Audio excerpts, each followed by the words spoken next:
And welcome to our Friday night Kipaipai happy hour. I would ask that everyone please mute yourself other than our speaker. You guys mute yourselves. Thank you.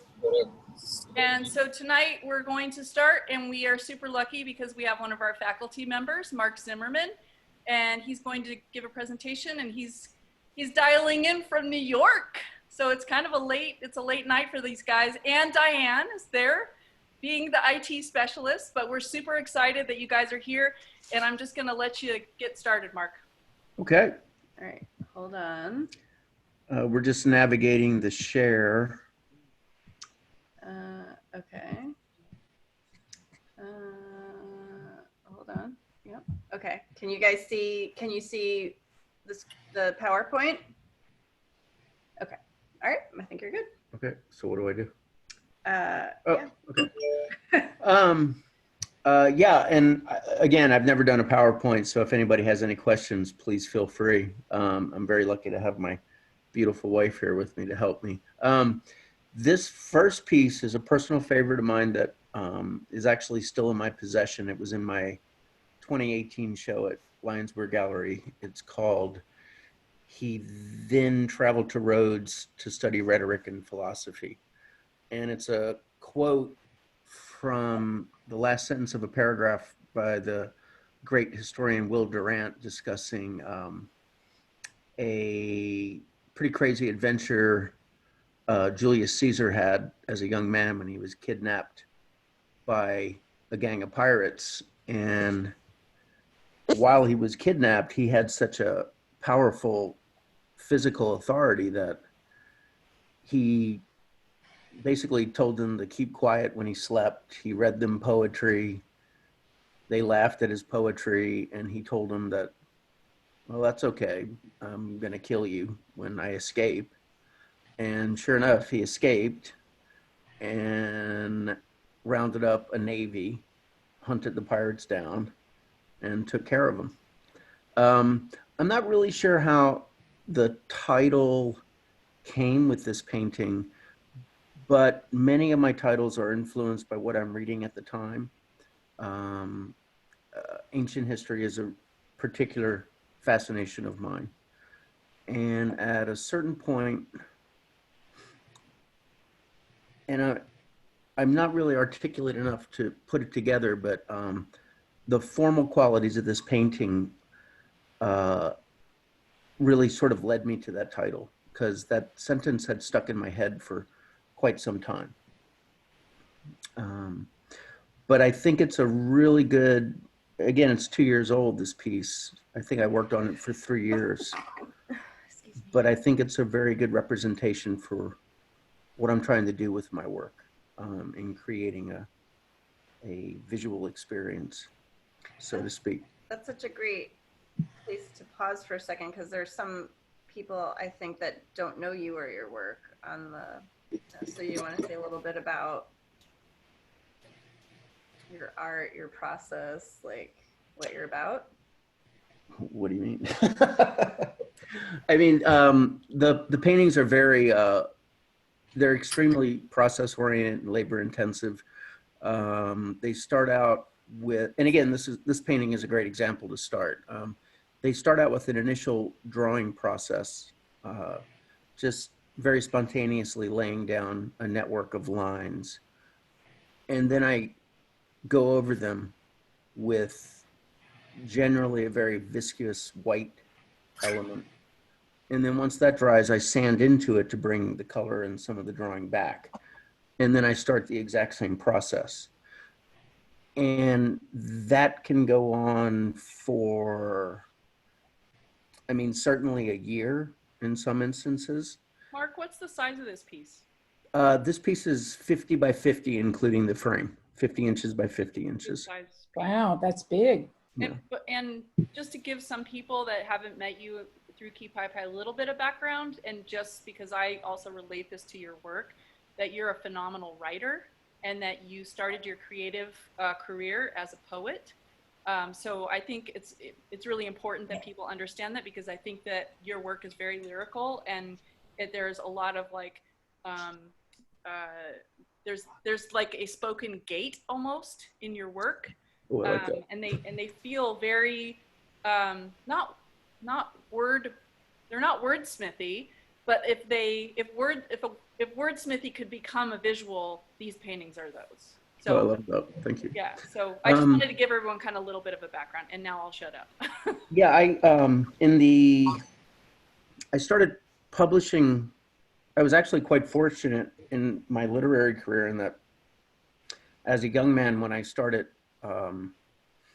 sending out poetry and short stories, I got published pretty early on and rather widely. And I also wrote 2 unpublished 800 plus page novels. And at a certain point in the late 90s, some editors, most notably PAJ, a journal of performing arts journal out of, where were they from? Johns Hopkins University, I believe. They started soliciting me to write about art. And so I had started painting, but I was very much on my own as a visual artist. I had a community in a literary sense, but suddenly I was going to galleries and museums and writing about the work. It wasn't so much a critical situation as it was one of my editors said they wanted a discussion, a one-man discussion. And so I've mentioned to several people and probably even in print that I very much educated myself in the public. As I was learning about art, I was at the same time writing about it. And it was a very intense but rewarding experience. And I still write quite frequently, especially since the quarantine. But it's not my focus or ambition. And I'm not exactly sure how the literary small magazine scene is going these days. So I'm somewhat out of that world to a certain extent, but I'm still, very much involved in literature and writing, for sure. I'm going to go to another painting here. Oh, this is this is a piece from 2019, and this piece is called Xenophon. And I had gone through a period. Can you tell us how big it is, Mark? Again, this is 50 by 50. So a big part of my practice for the last 5 years has been, I guess you could say, investigating the square. And I have found that with the square, I really don't feel like I have to go beyond that 4-foot mode to exhibit a large painting, to exhibit in the physical sense. Whereas for years I was working 7 by 6, 6 by 5, these sort of asymmetrical large rectangles. And that seemed to lend itself to a larger size. But, very similar to what Barnett Newman discussed a lot, I'm more interested in scale than size. And I have found that with the square, even a 22 by 20 inch painting has a very prominent presence. So, but this piece is called Xenophon. And for about 2 years, I had discussed with my New York dealer, Michael Lyonsware, the possibility of really delving into a quote unquote white series of work. And it was again, a very rewarding experience. And I'm still involved in it. I'm just introducing more color these days. But I loved how I was able to create a certain atmosphere and a certain formal power with a very limited palette. And this piece, again, I think this one took about 3 years to finish, but it was one of the paintings where towards the end, as I was really getting, to a place where I felt like I had a successful painting, it was, it was just running away from me. It was on its own path. And it, again, I've said it twice already, but it was a very rewarding experience. And how do I do this? Oh, this is another piece from 2019. They were in the same show together with my good friend James Austin Murray. The show was called In Tandem. It was a two-person show in February 2019. And this piece is called Where Eagles Dare.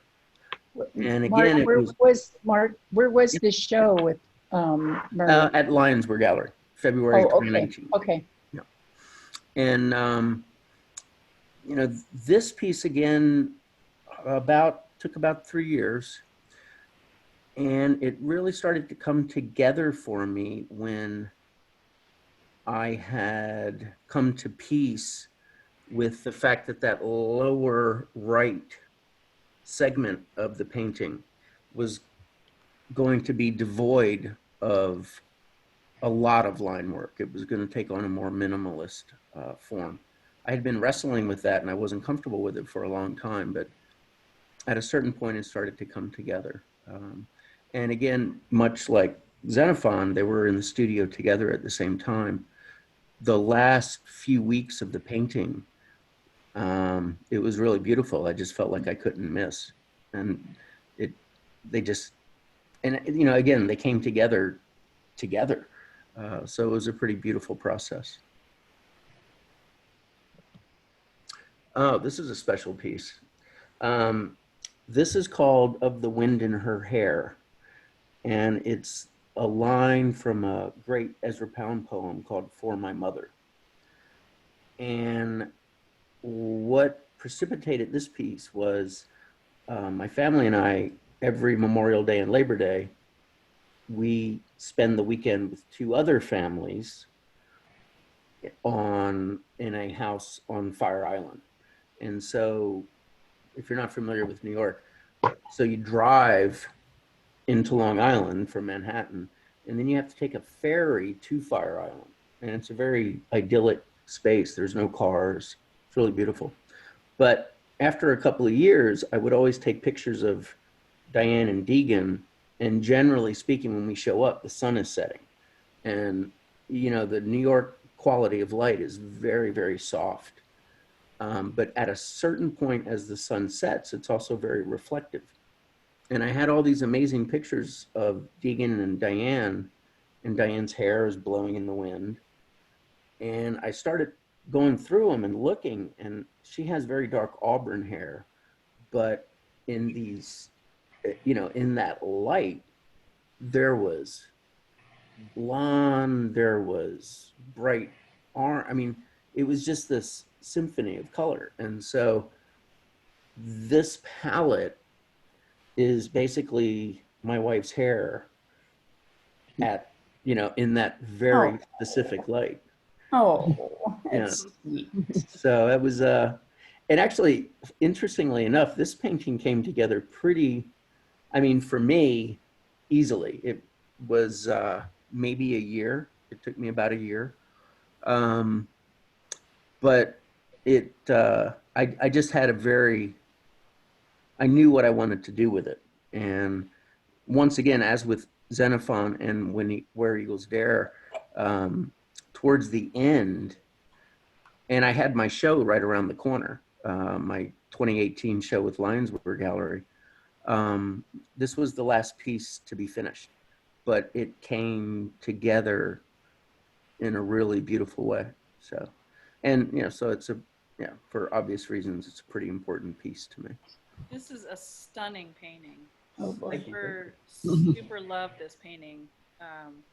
And of course, I love Diane too, so it doesn't hurt. But no, I totally see it when you started describing like the moment. You can see the like striations of the ocean, the color in the ocean, the color in her hair, the sun setting, the reflection off the water, like all of those things. It's such a beautiful painting. Great job, Mark. Thank you. Thank you. It's lovely. I just want to interject. I mean, for me, when I look at your paintings, they are very much visual poetry, and you can see the redaction, you can see the revision in line. That to me is the striation, and it is a visual manifestation of poetry, and that's what I find so poignant and wonderful about it. Thank you, brother. This piece is called The House of Noted Swords. This one was a tough piece to pull together. And it really came together. So, you know, again, as I discussed my process, it starts off with an initial drawing process, if you will. And then I paint over it, and then I sand in to bring some of it back, and then I begin anew. But this piece just kept becoming more and more compositionally minimal. And I wasn't ever happy with it until I put down a very liquid wash of a pearlescent sapphire. And so then it was a matter of putting on just enough so that I could still wipe it off, and because I didn't want the painting to read as metallic or pearlescent, so to speak, but I wanted that quality. And, you know, especially for anybody in Southern California, Nova Color, it's just the most amazing paint. And once I got what I wanted with that pearlescent wash, the painting communicated much clearer to me, and I was able to really put it together. And I think, for me, it's an important piece just because of the struggle, and also I think that's where the title came from, the House of Noted Swords. That's actually a place in Nagoya, Japan, and I was in Japan in 2007. Competing in a karate tournament. And I remember going to the House of Noted Swords, and it's a museum space of blades from antiquity, from the 15th century, the 16th century. And, you know, the Japanese had such an amazing technique for the development of these blades, just hammering down the material and then folding and refolding and blending. And they had this incredible sheen to them and this incredible hue. And I almost think unconsciously, that's kind of what I was trying to go for with this piece. But again, it's important to me just because it was tough to pull together. But yeah, I'm very happy with it. I'm very happy with it. Mark, I like that you talk about the process, because all these paintings to me are about that seam where your horizontal lines come together. There's a dance that happens uniquely in each one that I really, really like. And showing them in this format, kind of one to the next, you know, the square is consistent. The horizontal lines are consistent. The sort of placement and arrangement of tones and values creates a sort of overall even composition, but then each one has a very unique different dance to it where that vertical seam starts to happen. Yeah. And I've been kind of enjoying that with each one of these. Thanks, brother. Yeah, Oh, Mark, yes. that seam that's down the middle is very architectural. So when the title has the house in it, there's like this spatial thing that happens where that right side kind of kicks out. Mm-hmm. And you feel like this kind of three-dimensional architectural structure there. So yeah, bravo, yes. Great painting. Thank you.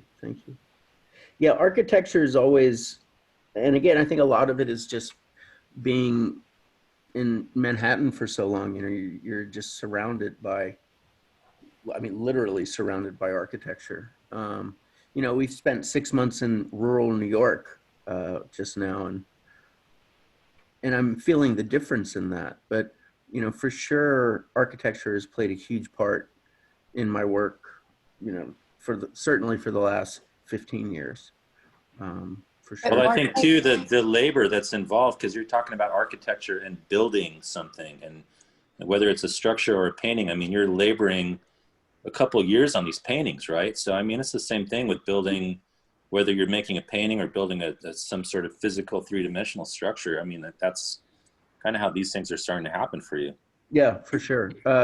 Generally, a 4-foot painting takes, you know, roughly 3 years. It could be 2 if I'm lucky. You know, and even a smaller piece, you know, 22 by 22 with the frame is going to be probably 2 years, you know, maybe a year if things are really coming together. Well, and you said something interesting about size versus scale, you know, two totally different things in a painting. And, you know, you can make a small painting feel massive and, you know, also a big painting feel rather small. I think that's sort of an interesting thing to play with in these paintings, like the idea of, you know, pushing that like creating a visual sort of suggestion. For sure. You know, I remember, you know, the first time I read about Barnett Newman talking about scale versus size. And I'm making paintings and I'm not stupid, but I just couldn't figure out what he was talking about for the longest time. And then when I got focused on the square as a proportion, as a consistent proportion, and during that time, I still would have various large scale commissions that would be like extreme rectangles, say 4 foot by 12 foot, things along those lines. And when that started happening, that's when I understood what Newman was talking about. That's when I understood what the power of scale was in an abstract painting. And it had to be me committing to a proportion, to a format, and then wrestling with these other, you know, what would you call it, inorganic proportions. And that's when it all came together. And I think it's actually made, you know, the work of the last few years much stronger, I think, because it enabled me to understand what I was really doing, if that makes any sense. Mark, we have a question from one of the viewers that is asking to define, maybe give some of the reasons why it takes so long for these paintings to come to fruition. Well, they start off very free and very spontaneous, and I allow myself that for as long as it needs. You know, I just it's as I call it, the drawing element, where I'm just freehanding a series of lines, and at a certain point, it starts to take a formally, of course, it starts to take a form compositionally. And that's when I would say that the real art process starts, in that I am now working on a painting that is going to have an existence, as opposed to just expressing myself and enjoying color. It becomes more of, all right, now I'm making a piece of art. And even then, it just, you know, I end up painting over it again and then sanding into it again. And I have just found that, you know, actually when Alex gave his talk with James Austin Murray, he had a great point about the process, and that it's like catching a wave. And while I am not an accomplished surfer, I have surfed enough to know that it's very much like catching a wave.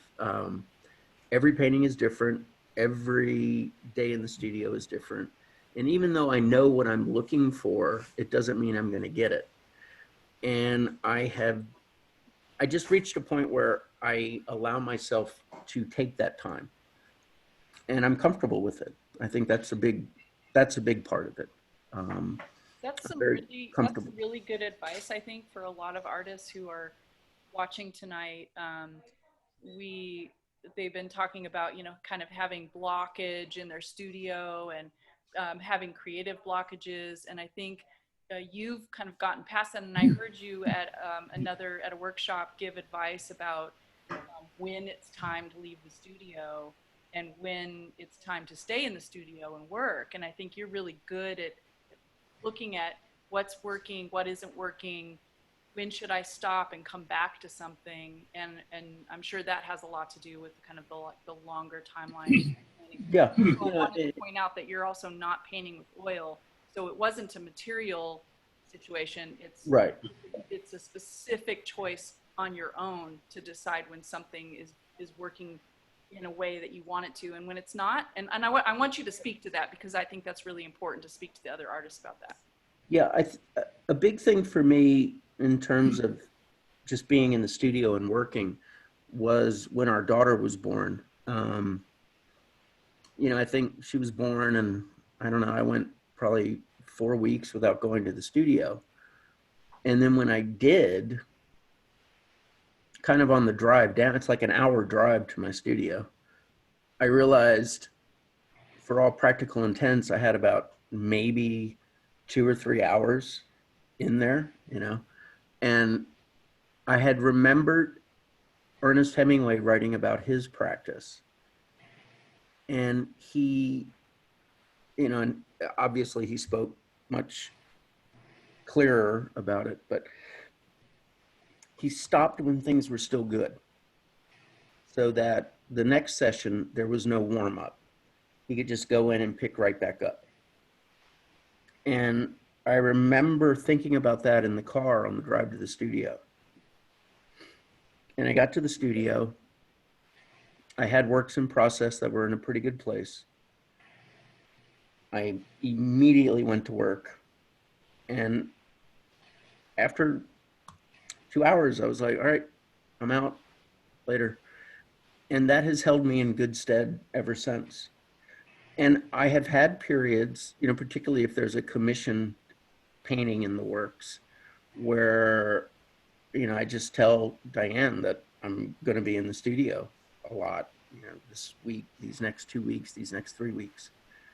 And we make it work. But for the most part, my daily practice is I get to the studio, I kick ass, and then if I got to go, I go.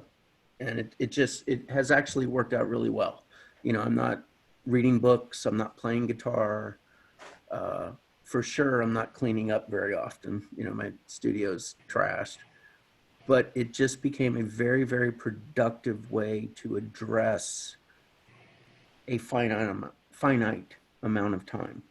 And I think it's really worked for me. And I think it actually has, I think it's made me a more competent artist, if not a stronger artist. It's certainly made me more competent with what my goals are in terms of what I'm trying to create.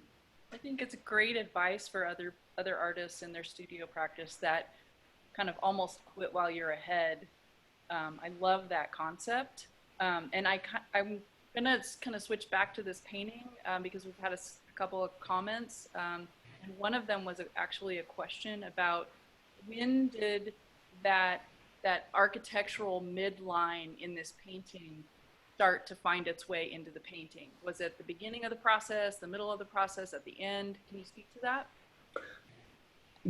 Generally, and it's not always the case for sure, but generally when I start the initial, again, and my phrase is drawing elements, I tape off this mid-range. You know, that is one thing that I keep in mind. And a lot of it is, that's part of my love of the square, is that when I'm addressing this white square, I honestly just stand there and look at it for a ridiculous amount of time. And then I put some tape down and start demarcating spaces.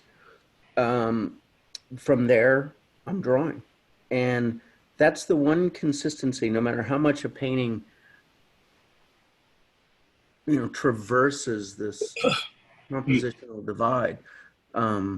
There's that one consistency of where it started, where those initial lines were drawn. And, it's funny, I've never even actually thought about it. Yeah, it was just a very natural thing for me to do. But now that I'm thinking about it, it's pretty interesting. Mark, can I jump in here with a question? Yes.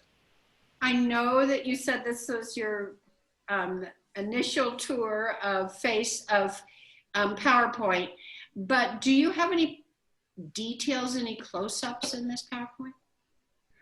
Not in this PowerPoint. I do not. Well, darn you. We would like to see your work more. Everyone wants to see details. I apologize. Yeah. And let me couldn't just tell you inflict two too much things. on my wife since she's helping me out. I want to suggest two things in your future PowerPoints. Okay. I know you love the square, but get rid of that one size of that one square in the middle of the white background. You don't need to stay with that format every slide. You can mix it up. I would, in every slide, I'd make the painting as big as you can. And I would put in close-ups, because this work is so much about precision and detail and subtlety that, I mean, I've never seen your work in person. I haven't, I live in LA. I mean, how would I see it in person? But as we speak. I really, really, really would love to see the details, because I feel like I don't really know what I'm looking at. I think everyone has an opportunity to go to his Instagram, and he's got a lot of detail shots on there. If you want to, after the presentation, to go ahead and check out Mark's. That's great, but I still think the PowerPoint. Oh no, agreed. Larger images and details. Another thing, Mark, that I think we would love to see are the drawings. Absolutely, yes. Incredible. Yeah, see, Christopher Rico agrees with me. You have a great, just like a humongous resource of drawings that you've created over time. And I mean, I follow you on Instagram, and I've watched how these paintings like come from just an ink drawing in your notebook, in a sketchbook, to like the final painting. And there's definitely a correlation between the two. These aren't just random. Like, you didn't do some rando drawing in your sketchbook and then it looks different later. But I think it would be there we go. There's some detail. And also to be able to see those initial drawings that you make would be really incredible. Thank you. Yeah, I mean, Mark. Obviously, would love to do this again. Yeah, it's really love to have you again. So much of it's funny. My drawings, in many ways, they do relate to my paint. I mean, certainly for me, they relate to my paintings. But they're really a part. They're part of the holistic process. Where the title is coming from, what I'm reading, what I'm thinking about. I don't know what you did. Yeah. Yeah, I just want to jump in and say, Mark Zimmermann's drawings are exquisite forms. And you really, as with all of us, I think sometimes we downplay the work of our sketchbooks. But with Mark, you really get to see this. Again, I'm just going to say it's poetry. You get to see these initial ideas. You get to see them expressed in very visceral and immediate ways with ink and watercolor. And then when you get to see how that transfers into a painting, it's amazing. It's a really wonderful narrative in and of itself that is so beautiful and gives you such a deeper appreciation of the work. Thanks. Well, I would almost like to see like an all-encompassing exhibit, Mark, of your paintings, because I know with a lot of your shows, you choose to do also what you haven't talked about is your sculpture. But you choose to incorporate like a sculptural form in the middle of the gallery or offset. I mean, it would even be taking it to like another place to formally frame some drawings and mount those next to the paintings, maybe across from the sculpture. And then you got this dialogue happening 3 ways in that situation, that one thing supports the other two. Yeah, that's been a big, I've been working sculpturally for about probably 15 years, but there was never, I could never come across something that related to my paintings. And that's what's been very satisfying for me the last few years, is that I've managed to create, I don't know, I guess 5 sculptural pieces that, at least for me, clearly relate to my paintings. And that's been cool. You know, that's been a very satisfying thing. And yeah, and again, with the drawings, the drawings sort of tie in the paintings and the sculpture, and also what I'm reading, what I'm thinking about. And yeah, it's been a very productive, gosh, I guess, 5 years really of consciously trying to focus on drawing. It made a big difference for me personally. You know, Mark, I have to say, I guess it was the first time you went to Kipaipai in Hawaii, and I think you were in the printmaking area at the same time that Alex was, and you were cutting into this plywood and running colors. Yes. And I thought, oh my God, what is this? I didn't know plywood could be printed, much less, have all these amazing levels and layers. And it was amazing. And I started realizing, oh, this guy, because I didn't know you, he's got these lines and these layers, and I got Alex over here who's doing spray paint, and then I got you cutting into plywood, and you guys blew my mind. You blew my mind. Thank you. That's what we try to do. Well, I want to say thanks, Mark. Thank you so much for this presentation tonight. I know both the artists and the other faculty are excited that you were joining us from New York. I know it's super late for you guys. Big, humongous hugs to the both of you, Diane and Mark. You guys are total ohana, and I'm so thankful and grateful that you're part of, the whole Kipaipai experience. And we're really lucky to have faculty that can contribute so much to so many people in the creative community that don't have resources. And this is just one of those moments when we get a little kind of insight into your studio, and we get to see what your process looks like and get into your head a little bit. So I just want to thank you. Thank you. Mahalo. Thanks, Mark, and thanks, Diane. Thanks, Mark. Both Thanks, of you. Diane. Thanks, Diane. Thanks, Mark. Thank you. Good to see you guys. And I think that leads. We're recording, and now we're back, and we are going to take a peek at the studio of Laurie Sumiye from Oahu, and she's gonna give us a little insight into her studio practice and a film, I think, that she's working on. Spoiler alert. Hi. Okay, I'm gonna do the share screen thing now. All right. Okie dokie.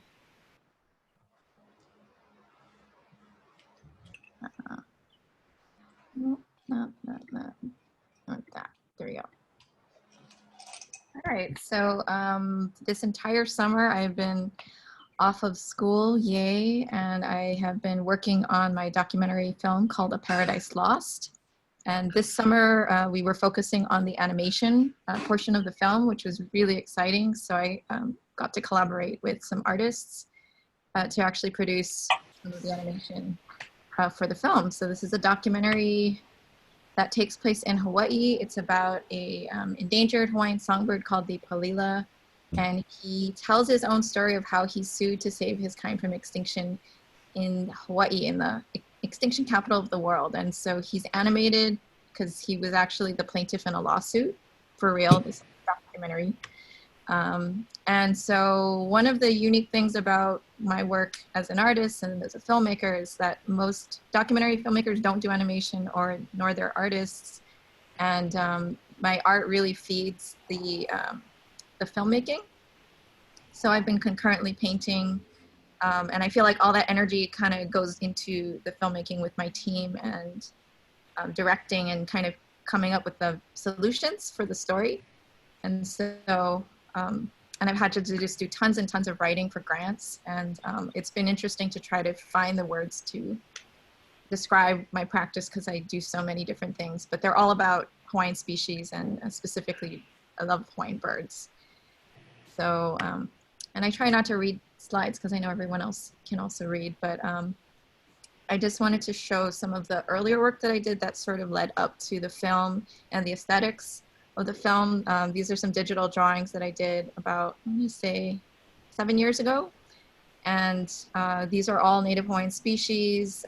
These are very much the colors and this kind of more minimal style is my aesthetic as an artist. And part of the challenge for me was I was not doing all of the artwork for the film. I had a team of artists, because animation takes a very, very long time, who had to look at my artwork and then sort of interpret it and then figure out a visual language that still feels like my work, because I couldn't physically do all of the animation. So that last one was the Palila. It's kind of like the key Palila artwork that I would put on all of my film projects to say this is what the bird is about. So this is the actual specimen that was used in the court case. They literally brought this bird to court. His name is BBM 251. And they brought a bird to court as the plaintiff. They put him in the seat where the plaintiff sat, and he is the one narrating the whole story, and he lives at the Bishop Museum. So this was kind of our, this is our main character, and I had to kind of come up with an animated version of him that was very appealing. This film is for families and kids, so I wanted something that was also kid-friendly. And so the tone is very much about ohana, and ohana is a really amazing Hawaiian theme or a way of talking about family that isn't just your blood, it's people who are close to you. So, you know, Kipaipai is an ohana. We are a family of sorts. And I also wanted to do an extinction story that wasn't super depressing. Most films about extinction are really, really depressing, and I wanted something that was hopeful and really focus on the wins of the success of the species and all of the amazing work people have done to protect this bird. So I'm going to show some concept art of what I started with, and then I'm going to show what the artists who I worked with, how they sort of interpreted my artwork, and then I will show you the finished animation. So this is the painting, the key art painting that I made to sort of represent this character who was very brave. He was very, you know, he's standing up for his species.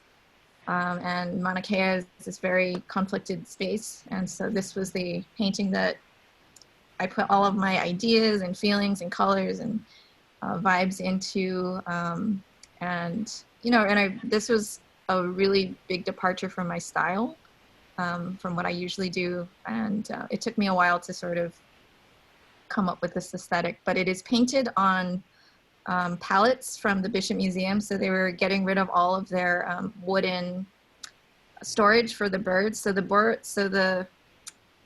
it's the back of the drawers that I've been painting on. And there are birds that were stored inside of them. So they have little tufts of feather on the inside. So it's kind of like a hollow wood panel. And then I sort of took that painting and then tried to do a simplified version that I could see as becoming an animated version. And so he's basically about the same pose and just a very simplified version of that painting. And then I produced some storyboards of the story. And so I did these in Sumiye ink watercolor. And I sort of designed it as a storybook, like a children's book. And this is a process of animation where you draw lots of little drawings of what the animation, these key moments in the animation are going to be. And then I do something called an animated version of these that I would give to the animators to work with. And so the story and the dialogue is pretty much the same as this version of the storyboards that I created. And then so once we actually went into design and animation, I worked with a team of female animators based in New York. So 3 of them are Asian American. One was another woman animator, which is very unusual and really cool that we actually have an all-female team, because it's primarily animation's usually male. So it was really cool to work with ladies, make a bunch of birds. So the artists, the design artists sort of looked at some of the references that I gave them, some of my earlier art, the key art, and they started kind of playing around with interpretations of that artwork. And so these are some kind of stabs at trying to capture and create this character. And we kind of ended up with something in the bottom right corner, but I just wanted to show you the variation of what other artists sort of took in from what I created and then tried to make another version. This is a very early concept art based on some of my watercolors of some of the landscape shots. This is another version of the bird scene. And this is all digital painting. The tools they have are so cool that it looks like real watercolor. And then this is the closest, I would say this is pretty close to the final aesthetic of what we developed over several weeks. And then once we kind of nailed the look and feel of the animation, then we broke up the teams and then we actually started animation. So rather than going through every iteration of it, I'm just going to show you the finished version. And if you have questions about how we got to this finished point, which there was a lot of work in between that, I'll be happy to share what that process is like. So let's see. I'm going to play a portion of the film.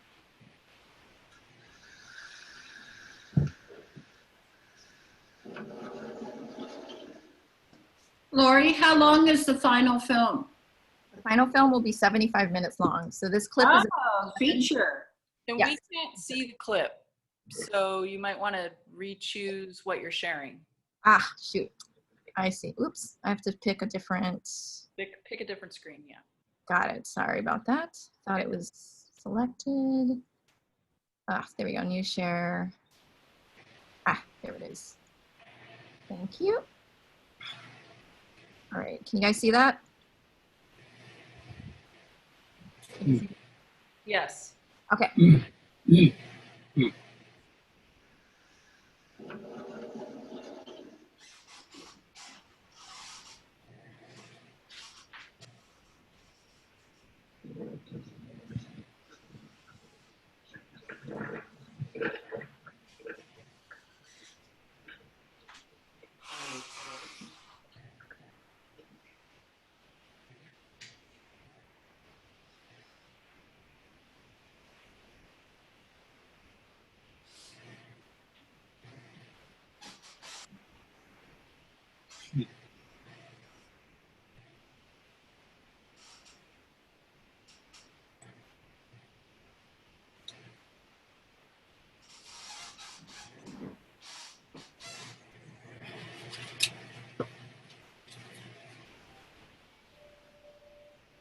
Once upon an island, I will tell you the tale. I lived 150. My home was the most beautiful island, a jewel in the Pacific.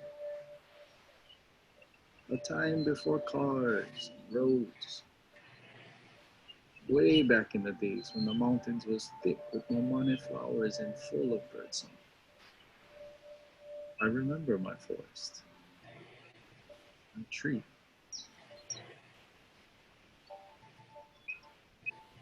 family. Aunties, cousins, uncles, grandmas, grandpas, the keiki. I even helped raise my brother's chicks. Life was sweet.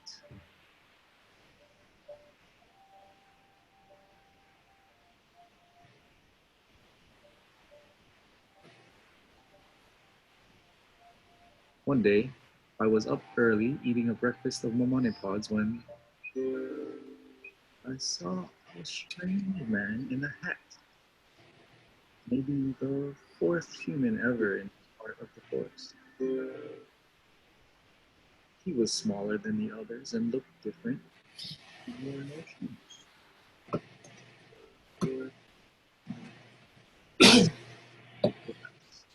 Glinting the sun in my direction.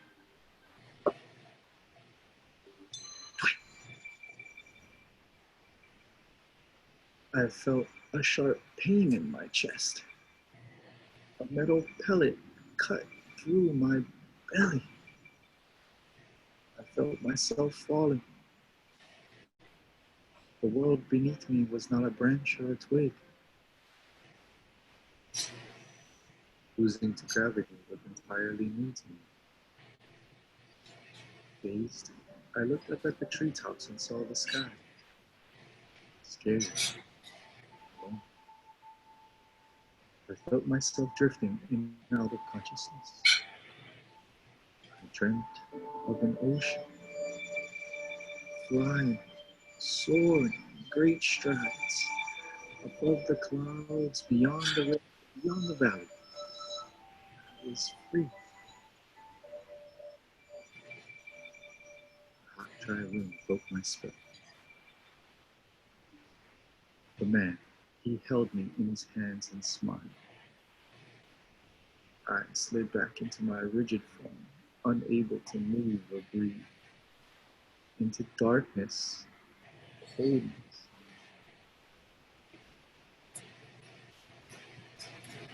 When the light returned, another man came, through my insides, cleaned me up and stitched me back together, mounting me on a wooden stake. And so I became a trophy for a collector, a relic at a museum, a symbol of my species.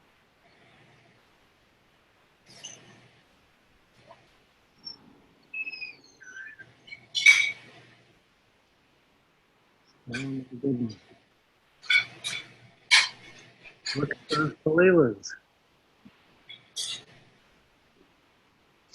Oh, they're so beautiful. Look at those palelas. The palela that we used in court was not looking down. I remember that.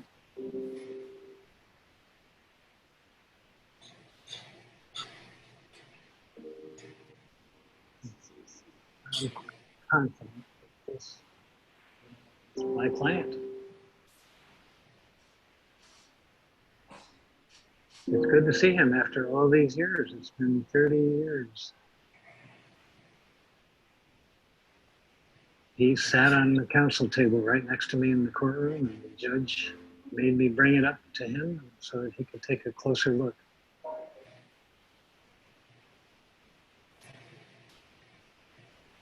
Nationally, it was legally precedent setting because the Endangered Species Act hadn't been tested yet. The Palila case became the leading case, the seminal case for bringing actions under Section 9 of the Endangered Species Act. There was legal precedent now that you didn't have to kill the bird directly. If you harmed the habitat that was essential to the bird's behaviors, such as nesting and feeding, that was harming the bird. At that time, it was quite a rift in the community. The hunters hated the environmentalists. And, it was hard for us because we worked right in the middle, right? We're managing for hunting and still managing for environmental issues. So it's a hard place to be. The Palila and its co-plaintiffs have been to court 6 times, beginning in '78, and it's still ongoing. In 1979, the court ordered the eradication of sheep and goats from the mountain, and in 1986, it ordered the eradication of mouflon. And as we sit here today, there continue to be ungulates on the mountain. There's political pressure to not remove the animals, political pressure from the hunters and their allies, even though there are other places for these guys to hunt.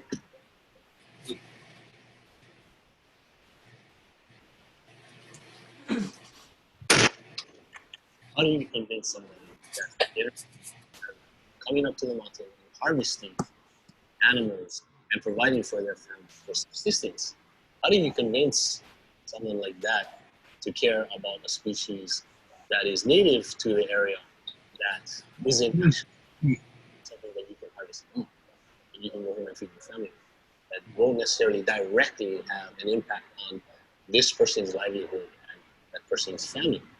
How do you convince somebody on that? You know, I don't know the answer to it.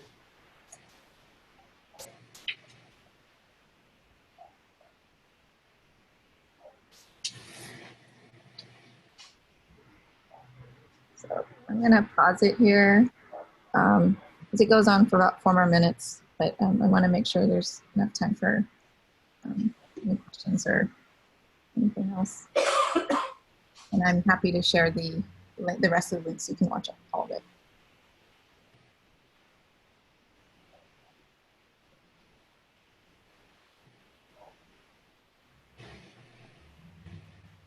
Laurie, this work is so beautiful, and I can't wait to see the video complete. I can't wait to see the whole film all done. But I know of your other films that you've already made, and they're also very stunning. And they are made, they're not just because they're animation. I think a lot of people think that they're made for young people. I think they're great for young people, but I think these are beautiful resources and beautiful storytelling of our kind of living history that we all should be aware of, whether we're 11 years old or 71 years old. We should all know. I applaud you for doing this work, because I think sometimes it's not the romantic and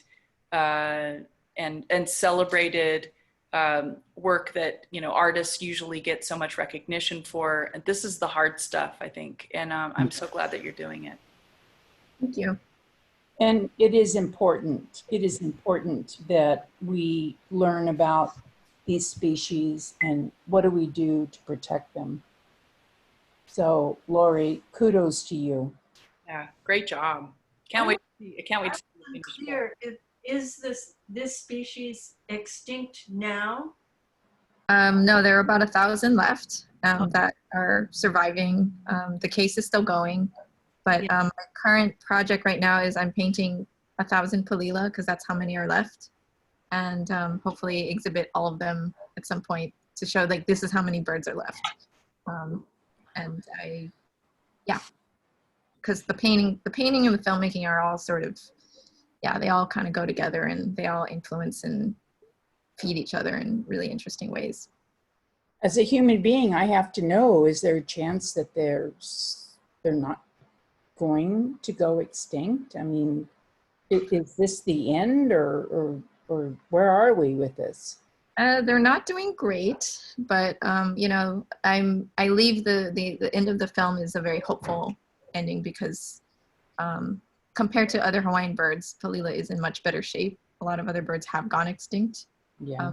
Thousands of people have worked on Palila, so I think I've decided to frame it as there are wins because the bird is not extinct yet, because some people expected that by now it would have been extinct if they hadn't done anything. So for that case, it's alive, it's still going, it's surviving, so it's not yet. And the reason it's causing to go extinct is that it's the habitat is being destroyed. Is that the reason? It's not being shot by hunters, is it? No, the sheep and the goats that the hunters live in the same forest, and the sheep and goats eat everything, and they eat the trees. So if there are no trees, there are no birds. Oh, so the birds don't have enough. Oh, so is the idea to get rid of the sheep and the goats? Well, the court case, which the finished film will go into more, is the judge ordered removal of all the sheep and goats like 40 years ago. Oh. But there are still sheep on the mountain. It's been 40 years of them trying to remove them.